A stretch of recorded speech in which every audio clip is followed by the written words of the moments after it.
Finishing up on the outer tables, John Jawanda, one of the hottest players of the past year, knocked out one of the most colorful, Amir Vahidi, setting up a quarterfinal match against Barry Greenstein, who, with a shrug, eliminated Billy Baxter. Back to another outer table now, where John Hennigan, nicknamed Johnny World, as his gambling philosophy reads, "The sky's the limit," has 81-year-old Henry Orenstein in a heap of trouble. Henry's wife, Susie, who was, of course, there with the rest of the electrified crowd when Henry knocked out one of the tournament favorites, Chip Reese, in the first round. However, Henry's in a world of trouble here, Matt. He's got King Jack, and John Hennigan's got a pair of aces. Henry's going to need some serious help. Turns a 9 of clubs. Well, that's one way he can win. If he catches a queen now, Henry can win this pot. His only out is a queen. And the river card is 7 of hearts, and that means that John Hennigan eliminates Henry Orenstein and advances in the tournament. One of the pioneers of televised poker gone in the second round, as his opponent pays him a respectful round of applause. So, Gabe, the second round of the clubs bracket is now complete. We have 4 veterans surviving. 2 interesting matches coming up at the end of the club's bracket. Barry Greenstein, John Jawanda, TJ Cloutier, and Johnny World Hennigan. In the diamond bracket, the third round will feature Ted Forrest taking on Antonio Esfandiari, and Scott Fishman waiting on the winner between David Sklansky and Johnny Chan. We take you right back to their outer table action now. And as we rejoin this match, we find Johnny Chan in trouble despite doubling up twice. And he looks like he's in trouble with Golden Nugget Chairman and CEO Tim Poster over his shoulder, too. Johnny was still short on chips, and he was forced to go all in with a 7-4 offsuit. And David Skolansky woke up with an ace-jack. Johnny wants to see some 7s and 4s here on the flop. Johnny Chan, one of the tournament favorites, if not the tournament favorite. Flop comes 6, deuce, king. No help to Johnny Chan. You can see it in his face. No help on the turn, a 6 of spades. Johnny Chan needs a 7 or a 4. Rivers and ace of clubs. A huge win for David Sklansky. The poker author knocks out the poker legend in the second round. Johnny Chan packs up his orange, and he's headed home. How about David Sklansky? Knocking off not one, but 2 of the tournament favorites, Phil Ivey in the first round and Johnny Chan here. Oh, and look who's quietly lurking on deck, Phil Hellmuth. Poker's always entertaining bad boy in a featured match next.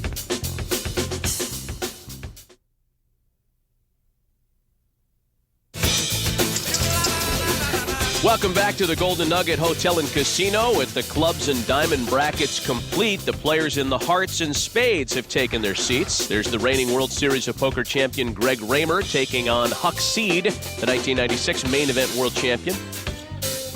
And there's Evelyn Ng. She's one of only 3 women to advance to the round of 32, up against maybe the fastest player in the tournament, Carlos Mortensen.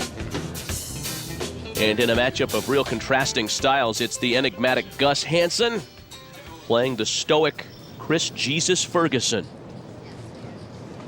And at our feature table, a matchup pitting the combative Phil Hellmuth against .com millionaire Paul Phillips. Remember, this is the matchup that Paul Phillips wanted. He wanted to play Phil Hellmuth. He's wearing his jersey. Phillips calls on suited 9-6. On suited king 9, Hellmuth checks. And the flop comes 6-9 jack. Phil Hellmuth has flopped a pair of 9s, but Paul Phillips has flopped bottom 2 pairs, 6s and 9s. Phil quickly checked. Let's see how much Paul bets here. 1,600 by Phillips. A pro bet. He wants to see if Phil has anything. And Phil quickly calls. Turns a king. Huge card for Phil, who checks very quickly. Paul's kind of wondering, why did Phil call on the flop? Did that king help him? He should bet. He's just trying to figure out how much. He bets 3,000. The Hellmuth should raise. He's got kings and 9s. He calls. Surprised me. Rivers and ace of hearts. That's a kind of scary card for Phil Hellmuth. He's still got the best hand, but that could have made 2 pair for Paul Phillips or even a flush. Hellmuth bets 3,500. Safe bet. He doesn't want to get trapped for a lot of money if Paul Phillips has made a better hand, but he wants to get paid off. How much you just bet?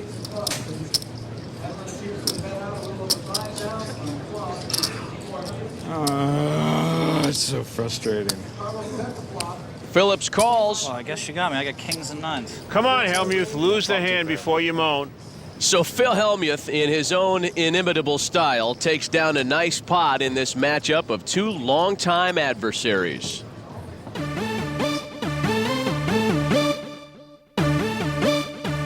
Phil, what can you say about Phil? I write online about poker a fair degree, and my usual target when I feel like making fun of something is Phil.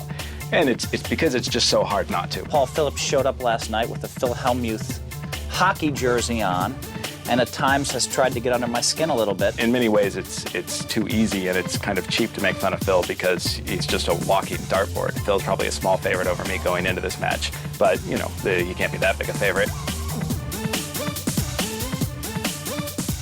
Wait till I tell Helmuth that Paul Phillips said Phil's only a small favorite over him.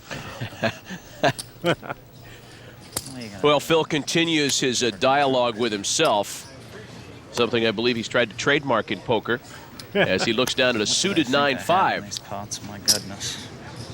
And he calls $1,000. Same thing with men. Suited Jack Deuce for Raised Paul two Phillips. hands in an hour. Who checks. Called me with some hand he wasn't supposed to play. Flop comes Deuce, Jack, Jack. Paul Phillips flops a full house and checks. He didn't know what to do. This hand was so big, he was surprised. So Helmuth bets $2,000. Great for Paul Phillips. This guy won't let me get away with anything. Wow. Very good play here. Paul Phillips is raised to 5,000. He's trying to make Phil Helmuth think he's bluffing, that he has nothing. He's trying to take the pot away. And Phil Helmuth seems to be sensing this. He didn't like that raise. He figured if Paul Phillips had a big hand, he would just call. I can't take this anymore. He's just running me over. I'm going to raise. Helmuth will raise here. Paul Phillips has got to love this. His play has worked perfectly. Helmuth raises another 5,500. Now, Paul Phillips has got a decision.